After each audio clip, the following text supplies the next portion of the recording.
primarily focused on the USS Hatteras, which I think is a fabulous story showing how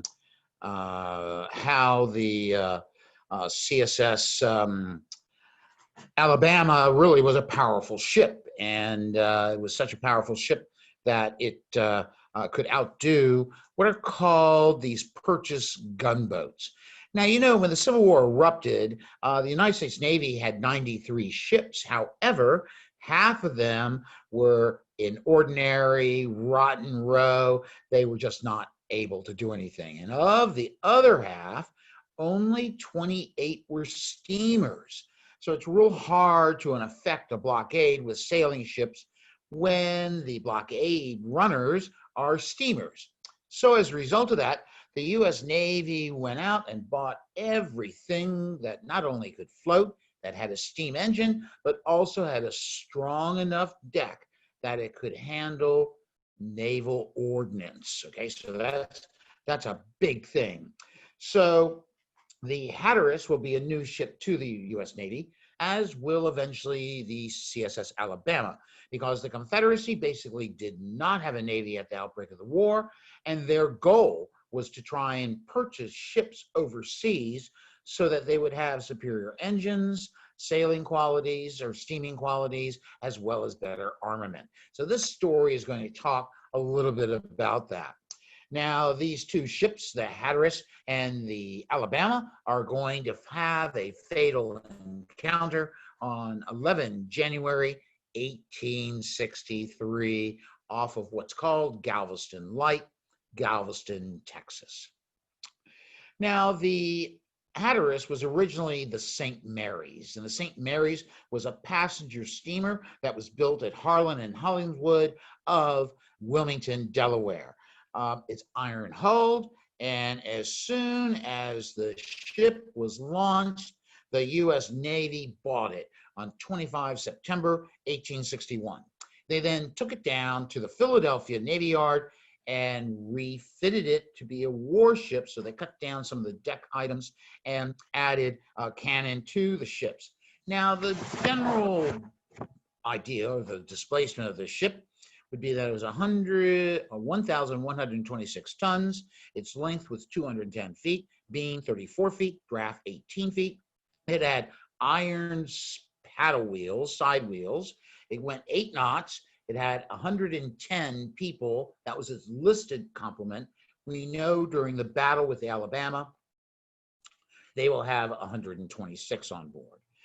So the side wheeler, as typical, left little room for armament, and so the Hatteras mounted 4 32-pounder shell guns and 1 20-pounder rifle gun. Plus, they had 1 12-pounder howitzer. And so it goes into service in October, and the first commander is going to be a man known as Commander George Foster Emmons.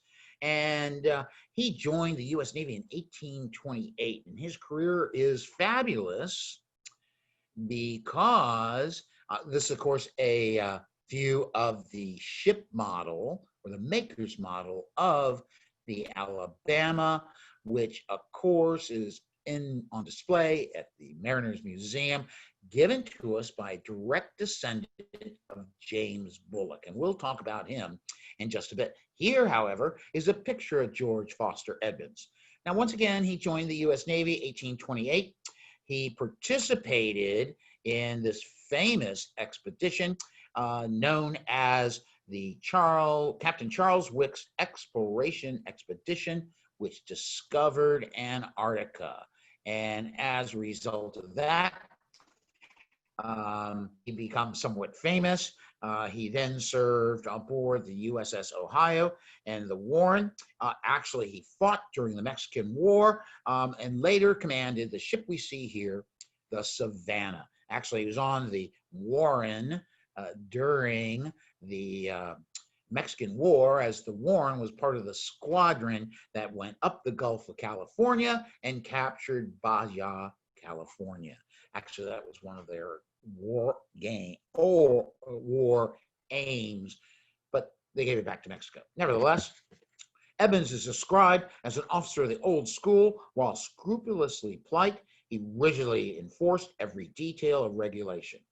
Now, the Hatteras, as soon as it's going to be commissioned, is going to be added to the North Atlantic blockading squadron, and it will arrive at Key West on 13 November 1862.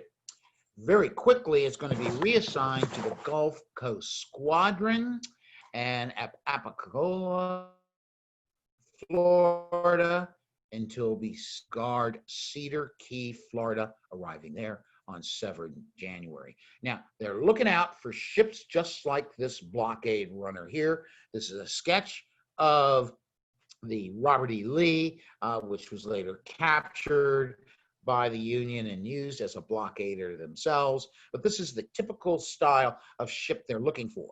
Well, 9 days after the Hatteras arrives at Cedar Key, Edmonds decide that, you see, Cedar Key is where the Florida Railroad drops into the Gulf of Mexico. It's not far from Tampa Bay. And so it's an important cedar manufacturing area. It also produced turpentine and other ship stores. And so Edmonds decides to, on January 17, attack Cedar Key. I'll tell you what, he destroys the battery, captures several Confederate soldiers. They burn the 7 schooners that are purportedly blockade runners. They destroy the wharf of the Florida Railroad, plus its tracks and rolling stock, and even the telegraph office. Man, this was a successful operation. Consequently, the Hatteras is going to be transferred to the Gulf Atlantic, the Gulf Coast blockading squadron. Now, the Hatteras is going to serve off of Vermilion Bay, Louisiana, and as soon as the Paddler arrives off of Berwick, Louisiana, it fought a quick little engagement with the CSS Mobile. The Mobile is very similar to the Gaines and the CSS Morgan built at Mobile. There is no picture of it, but if you think about a picture of the Morgan and the Gaines, that's similar to what type of ship we have. However, it had such a light draft, it got to escape from the Hatteras. And the Mobile is one of those ships that actually the Confederates took over, that was originally built in Philadelphia. So anyway, basically, the Hatteras enjoyed happy hunting grounds when it is a blockader in the Gulf of Mexico. On 2 different occasions, the Hatteras would capture 2 runners a day, believe it or not. One day, P.C. Wallace in the schooner Resolution, and on April 4th, the steamers Fashion and Governor Moton. Actually, they captured 10 blockade runners. Wow. So, Edmonds is going to be replaced by Lieutenant Commander Homer Blake. And if you look at this picture, the 3rd person from the left with the beard standing up happens to be Homer Blake. This is a post-war picture of him on board the CSS Colorado. And so, anyway, he was a pretty noted individual. He joined the Navy in 1840. He graduated from the U.S. Naval Academy in 1846. Actually, one of his most important duties before the Civil War was supervising the construction of the USS steam screw frigate, the Merrimack, which we all know becomes the Virginia. So the Hatteras was then, they divide the Gulf Coast Squadron into the East Coast, or East Gulf, and West Gulf Coast Squadron. And so Blake and the Hatteras are assigned to the West Coast operation because they think that they're going to support an invasion of Texas. Now, the Federals already controlled, well, when they're planning this operation in December, they already controlled Galveston. They want to go up Sabine Pass and find their way to Houston. And that would be like part of Texas, especially the cotton growing area of Texas, would then be under control of the Union. However, I'm going to tell this story in a couple of weeks. the Confederates liberate Galveston. And so Banks, Nathaniel Prentice Banks, does not bring his troops into Texas, and instead they form a blockading squadron. See, Farragut goes back into the Mississippi River. He leaves in command a man known as Commodore Henry H. Bell, who has been in the U.S. Navy for 50 years. He's a good friend of Farragut. And so he has actually 4 warships off of the entrance to Galveston Bay. And there they wait to try and figure out, if any blockaders are going to come or if they're going to try a more aggressive strategy. Now, I want to tell you, Blake is placed in command of the Hatteras because he has particular knowledge of the coast of Texas. Because prior to the Civil War, he worked on the Coastal Survey, and his job was mapping the coastline and the interior of Galveston Bay, noting all the shoals. Actually, when they did this coastal survey, oftentimes, like Blake, would make a sketch of what it looked like to enter into the harbor or into the bay and then towards the harbor. Brilliant stuff. So, since he's so familiar, that's why he takes over the command of the Hatteras. Now, let me tell you, into this story. This is, of course, Henry Heywood Bell. After the war, he's by that time a vice admiral. Into our story is going to come the infamous raider, the CSS Alabama. Now, the Hatteras is going to be actually looking on January 11th, as we'll get to, the Alabama will actually have been built in Birkenhead by Lard and Sons, and they had built what is hull number 290. And hull 290 was created through the efforts of Commander James Bullock, and they somehow launched the ship on May 14th without the interference of Union officials and took it out of Liverpool on July 29, 1862, and they went to the Azores, where what was known as the Enrica is going into Cedar Bay, Azores, on August 20th, 1864. This ship, which was 220 feet in length, a beam of 21 and 9 feet, and a draft of 17.8 feet. The Enrica had 2 30-horsepower horizontal steam engines with 1 screw. It could make 13 knots. There at the Azores, they put on her armament, which was really pretty amazing.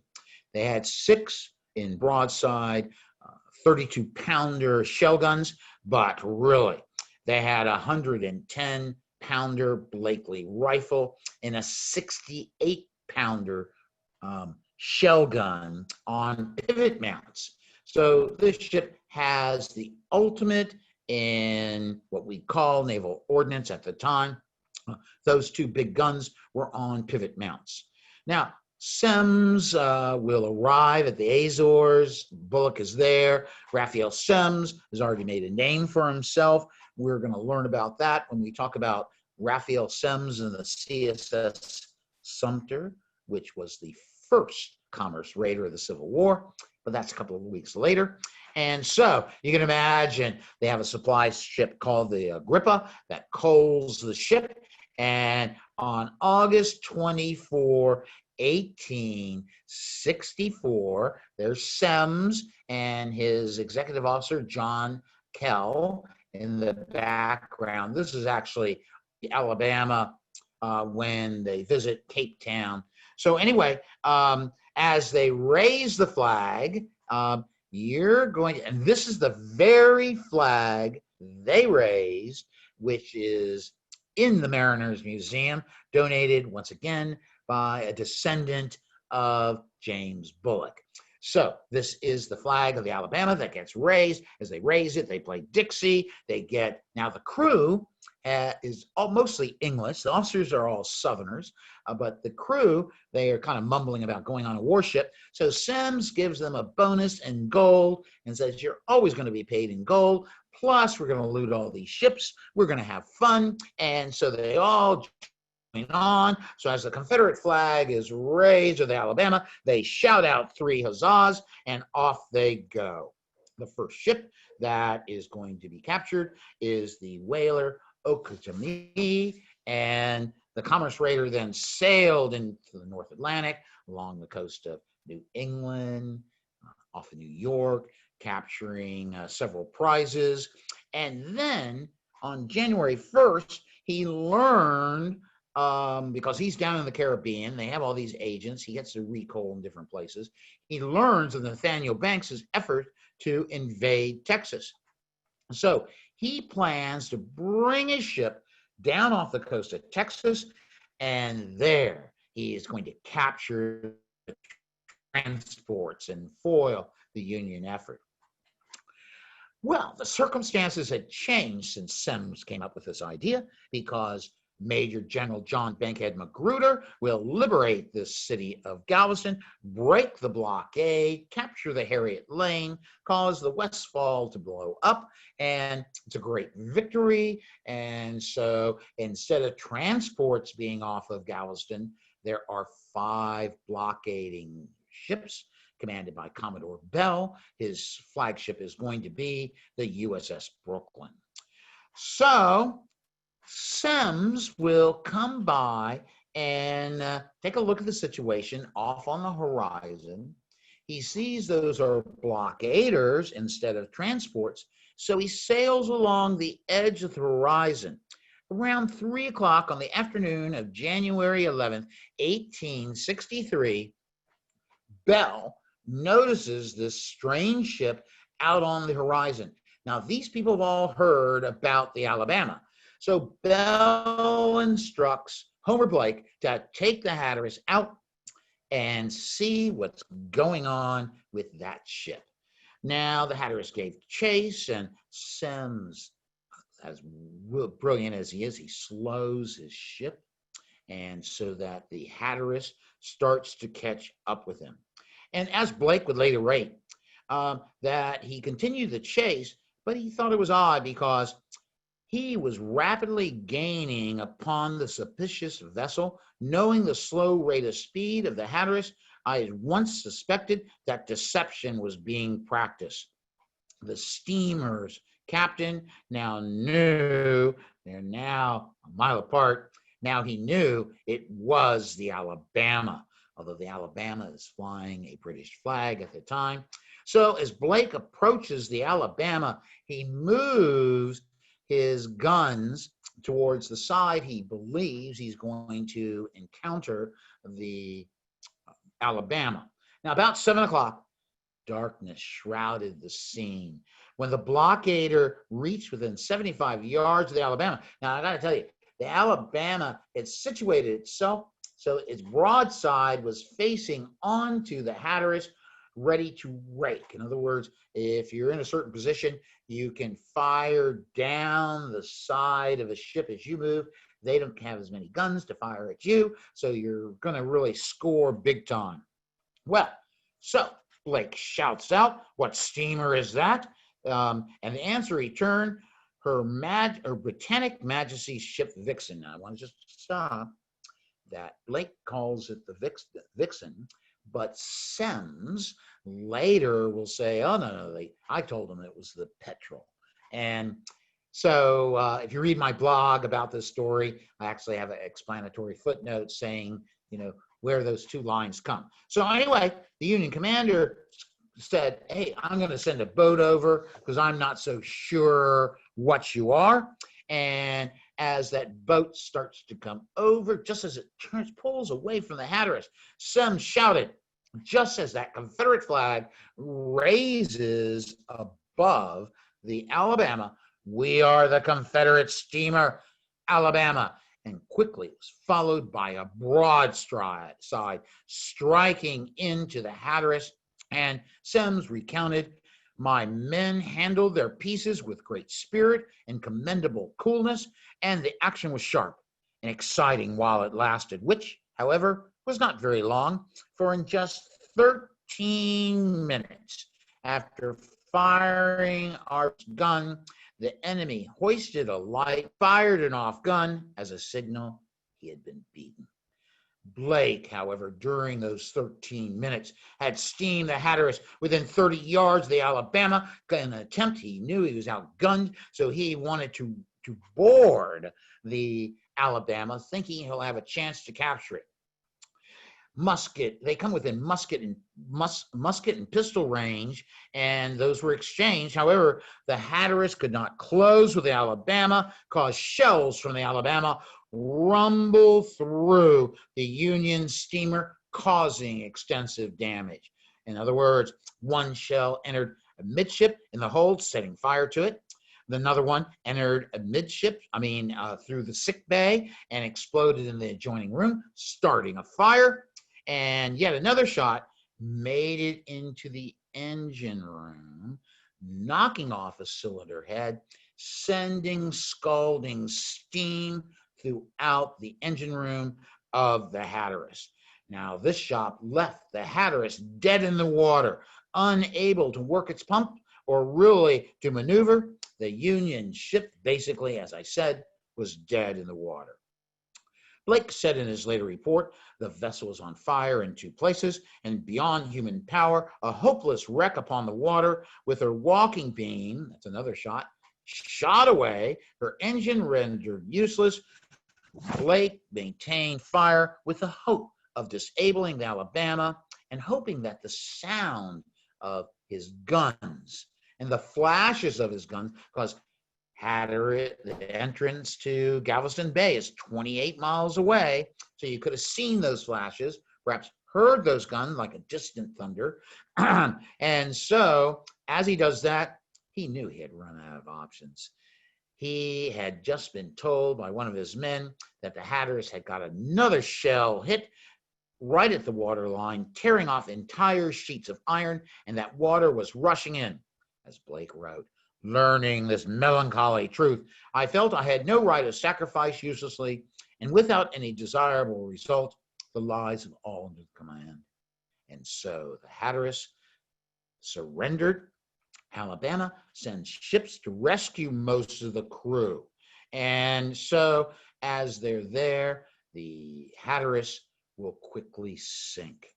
Now, Semmes took the officers and men of the sunken Union warship to Jamaica because he had to go there to coal, etc. And so he left them all there. Actually, the crews kind of commingle while they're there. They party together and that sort of stuff, believe it or not. That's at least according to Lieutenant Arthur Sinclair of the Alabama. Nevertheless, while the Semmes and the Alabama is leaving, Bell knows something is wrong, and so he gets the Brooklyn, which is a steam screw sloop of the Hartford class, and he wants to go out to investigate. And when he gets there around 3 a.m. in the morning of January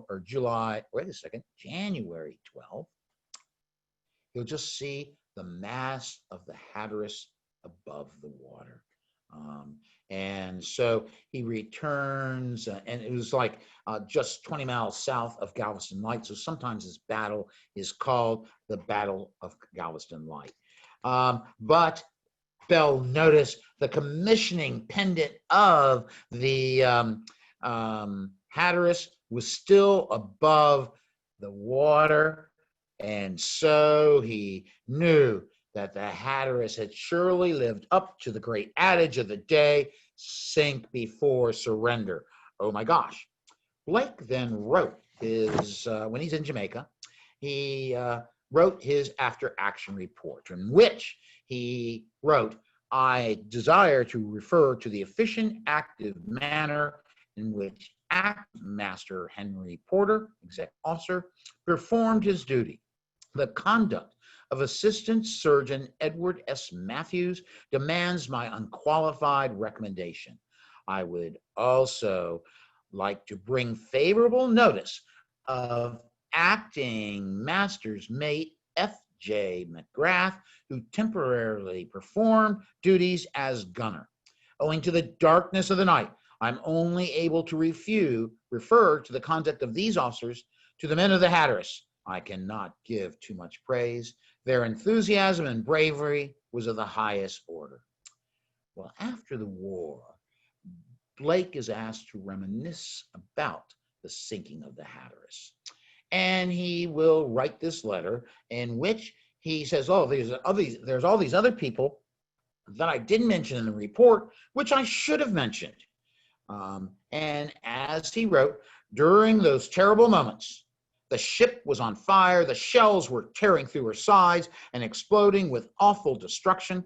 When the engine was destroyed and the engine room and deck enveloped with scalding steam, the steward of the ship, a colored man, performed an act of calm and deliberate heroism, which should place his name very high upon the roll of honor. Under the passageway, there was stored a large quantity of small arms and ammunition. As shell after shell exploded, setting the light material, the woodwork around that room on fire, the room became extremely hot and filled with smoke. The order to be given to drown the magazine. The steward, right, this African-American, will start to put out dashing water upon the ammunition. He remained unflinchingly at his post, dashing water time and time again on the ammunition. When asked if he did not find his position rather warm and dangerous, he replied, yes, but I knew if the fire got to the powder, the gentleman above would get a grand hoist. In other words, the ship would blow up.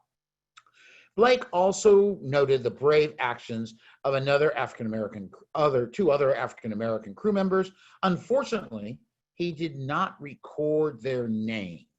By looking at the muster roll of the Hatteras, we know that the steward, there were two stewards on board, and there was first class boy John McCormick or Cornish and first class boy Edward Matthews.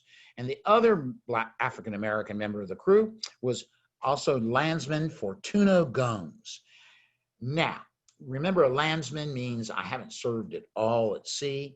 A ship's boy is more on training, and there was a third class, second class, and first class boy. So those are the ranks of those African Americans, and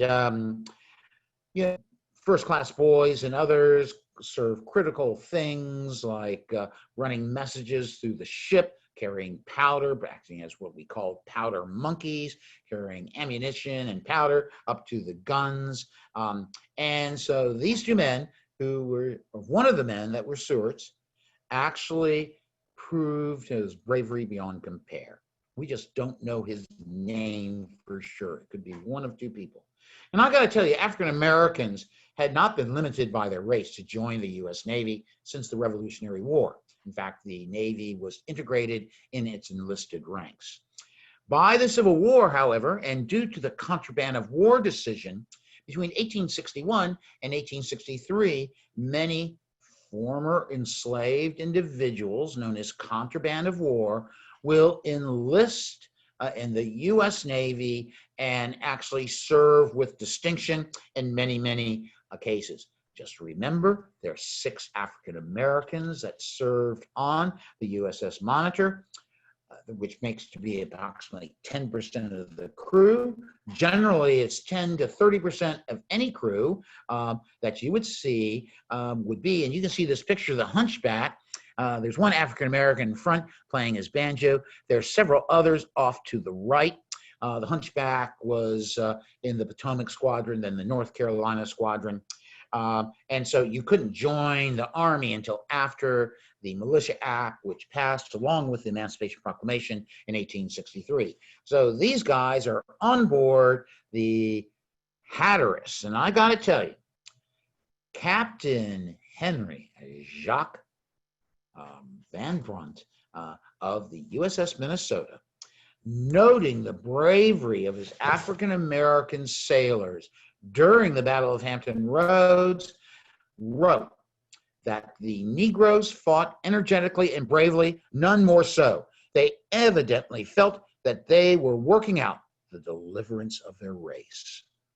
The sinking of the Hatteras is a great example of those former enslaved members, of a crew, U.S. Navy crew. Actually, African Americans also served on other Confederate ships, believe it or not. Now, once the CSS Alabama left Jamaica, she went on a cruise to the South Atlantic into the Indian Ocean. She will actually make her way up through the Atlantic. Her bottom was fouled. Her engines, her boilers needed replacement. I mean, the engines were in tough shape. So she puts into Cherbourg, France, and there she will be challenged by the USS Kearsarge, as this slide shows. That is an 11-inch pivot gun on board the Kearsarge, commanded by John Winslow, who puts a shot, the final shot, that caused the Alabama to sink. The Alabama fought 2 Union warships. I mean, she captured and destroyed over 60 merchant ships. She's the most successful all-commerce raiders. However, when she met the Kearsarge, she met her doom. And so what have we learned from this story?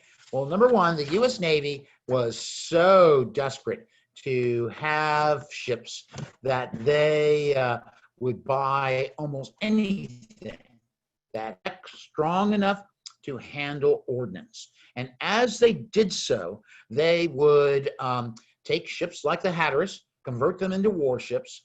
And so when the Hatteras came across the Alabama, she was really outclassed in every way, just in terms of armament, just in terms of the design of the ship. The Alabama is a sloop of war. The Hatteras is just a steamer that's made into a gunboat. So the sinking of the Hatteras really announces to the world the dangers, or for the Federals, the Union, the dangers of this rogue commerce raider raiding throughout the open seas. And they set out chasing that ship down. And it's not until off Cherbourg, France, that they will actually stop and destroy the Alabama. The Hatteras will go down as the first victim of the Alabama, but also its entire story of its battle with the Alabama on January 11, 1863, is just a tale of leadership, a tale of heroism, a tale that brings together all races, and how when they fought an enemy ship, they joined together and did their duty jointly and to strive to gain success. In the case of the Hatteras, the ship sank, but nevertheless, they stayed at their guns, they stayed putting out the fires until the order came to abandon ship. So that's the story of the USS, or sinking of the USS Hatteras. Once again, I have a blog that goes into more detail, shows you where the quotes all come from, etc. I also am going to soon have, I think in a month or two, I'm going to have the story of Raphael Semmes, where I'll introduce his career.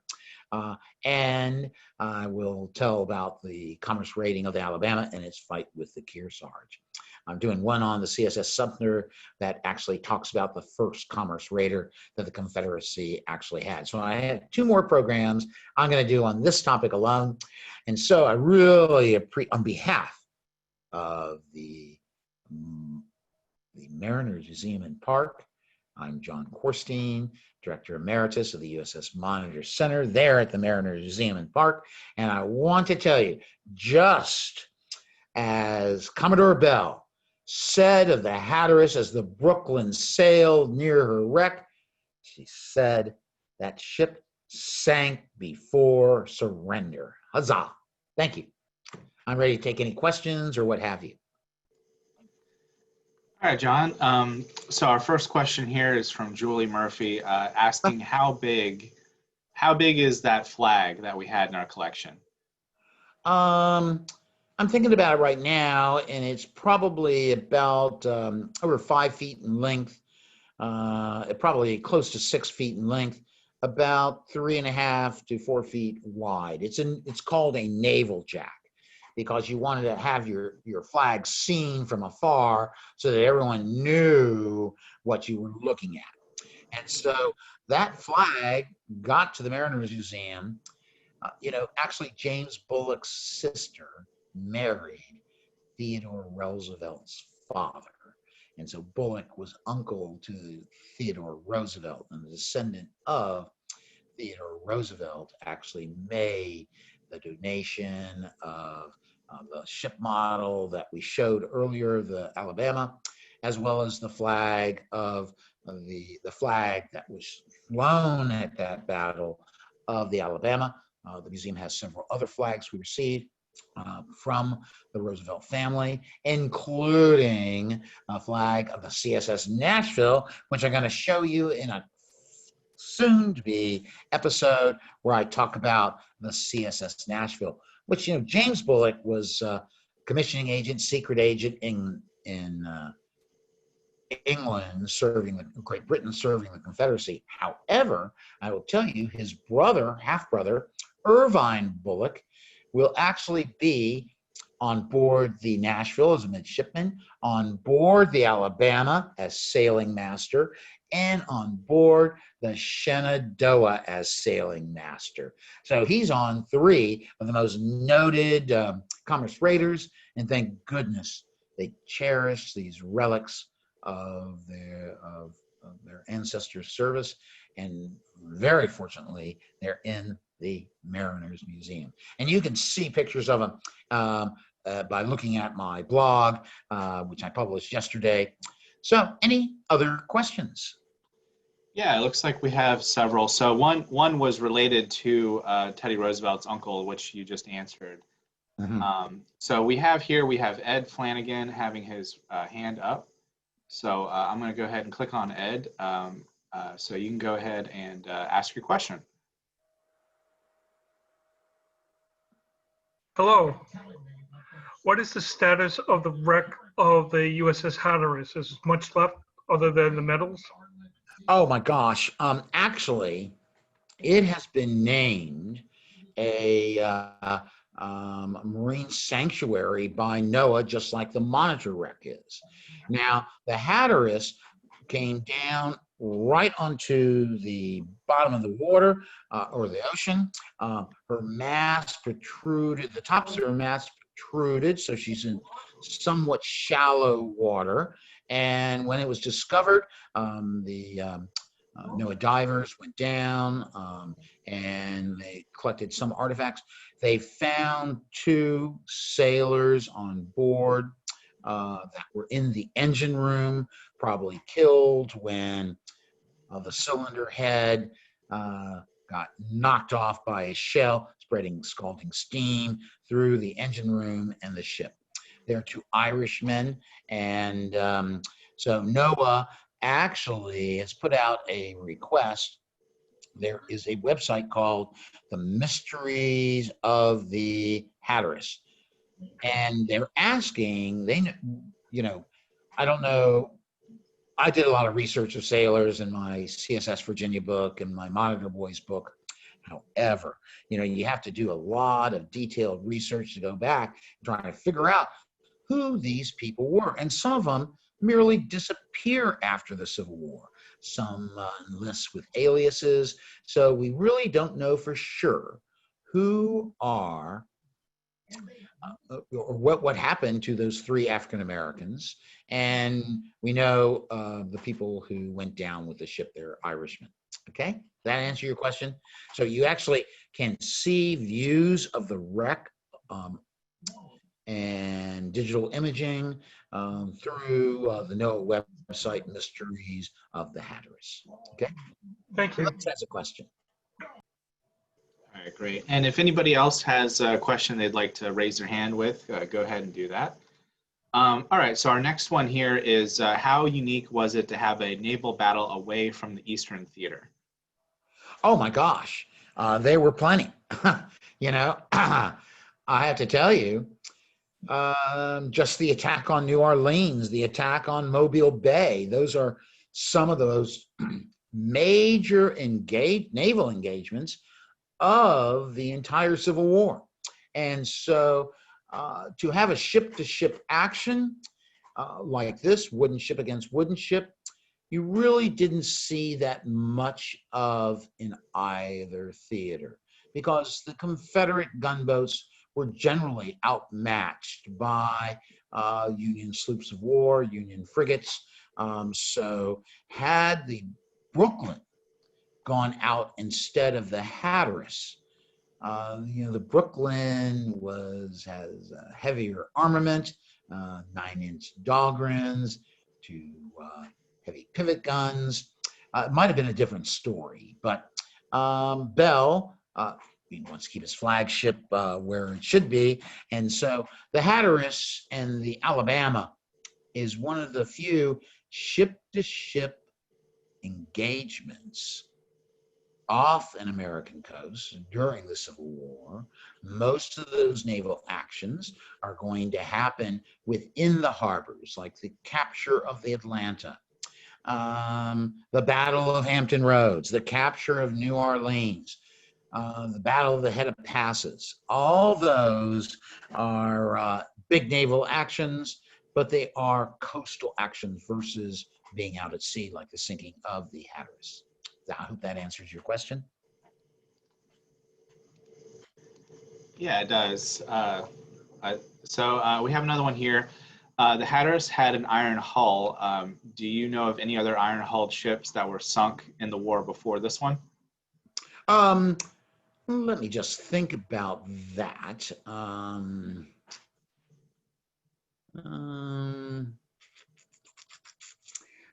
Numerous ones were sunk, and when you had iron hull ship construction back then, that iron was 1-inch boilerplate. Created with, some had wooden backing, some iron stanchions, put them together. So having an iron hull construction was not making it into an ironclad. It was just easier to maintain and more effective, because marine growth, yes, came onto iron, but not like it would wood unless the wood was coppered. So I'm thinking right now that I know that the CSS Alabama sank the Southfield, which was an old ferry boat that was sunk.